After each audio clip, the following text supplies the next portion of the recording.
The department where my mother worked in the 80s was dealing with archival data, and since she was the youngest in the team, she was often asked to go down to the archives to pick up something on her way.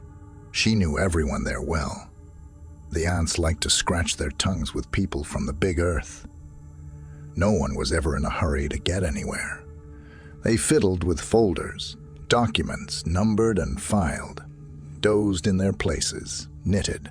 In this small, cozy team worked a woman named Tamara, almost the only one who worked diligently and diligently.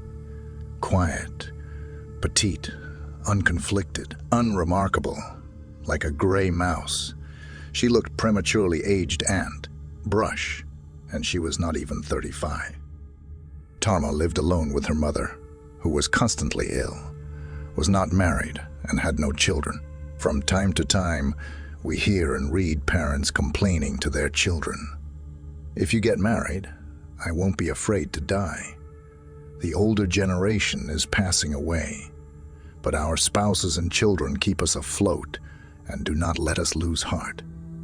The only important person in Tamara's life passed away. Her mother died, and Tamara shrank and shriveled up even more. After burying her beloved mom, Tamara shared with her co-workers that she had a dream. She dreams that the doorbell rings. Tara looks through the peephole, but there is no one there. She was sure that she was asleep. The dream was not terrible. She felt the need to open the door, opened it wide open. No one. She wants to go back to her room, but sees her mom in the kitchen. Either a dream or a hallucination. Goes into the kitchen, turns on, sits down on the sofa by the table and begins to cry, bitterly.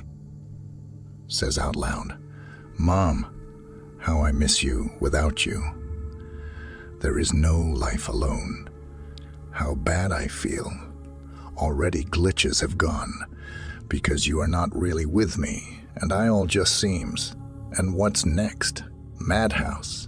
She feels her mother stroking her head, saying affectionately, "Be patient for a while. Everything will settle down." The daughter asks her mom to stay with her for at least a little while. Mom pushed a chair away from the table, sat down, looked tenderly at her Tamarochka. So they sat for a while, and soon her mother sent her out of the kitchen. "Go and lie down. You have to get up early for work." Tamara lay down, closed her eyes, and the alarm clock rang. She got up all broken, as if she hadn't slept, and went to the kitchen. Her chair was set back from the table. She touches the wall sconce.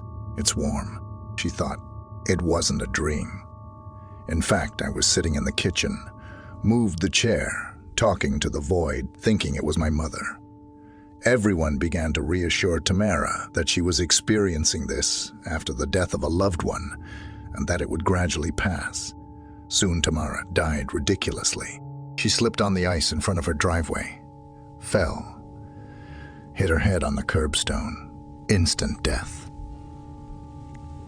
The archivists whispered. Mom dragged her with her.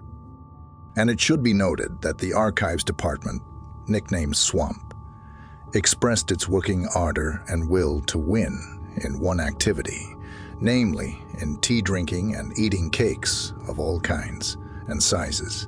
My mother came to them after Tamarina's death and saw that they were sitting there.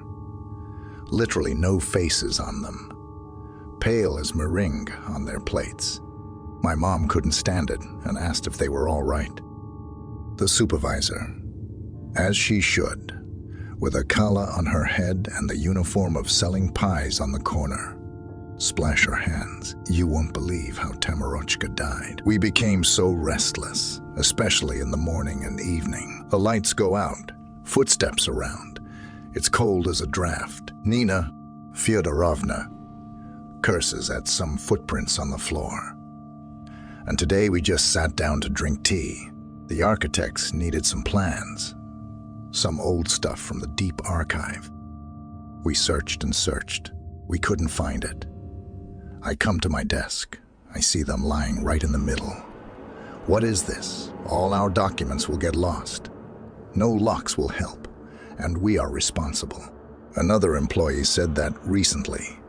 At the end of the day, the light went out again, and as a cold wind blew, a very plump folder fell from one of the shelves.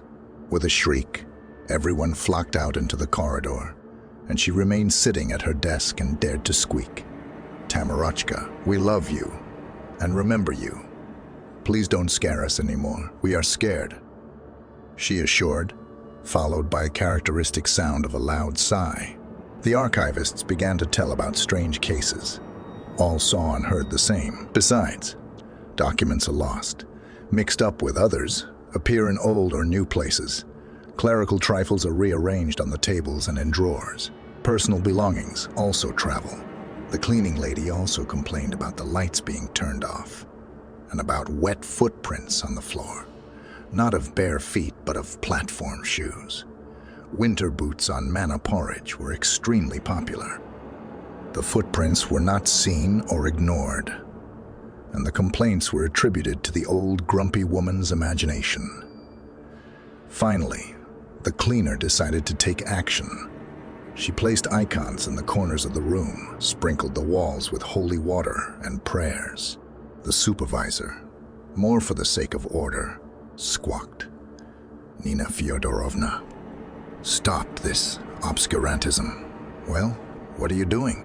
In response, she heard, "Obscurantism is not holy water, and the floor is dirty and disrespect for other people's work."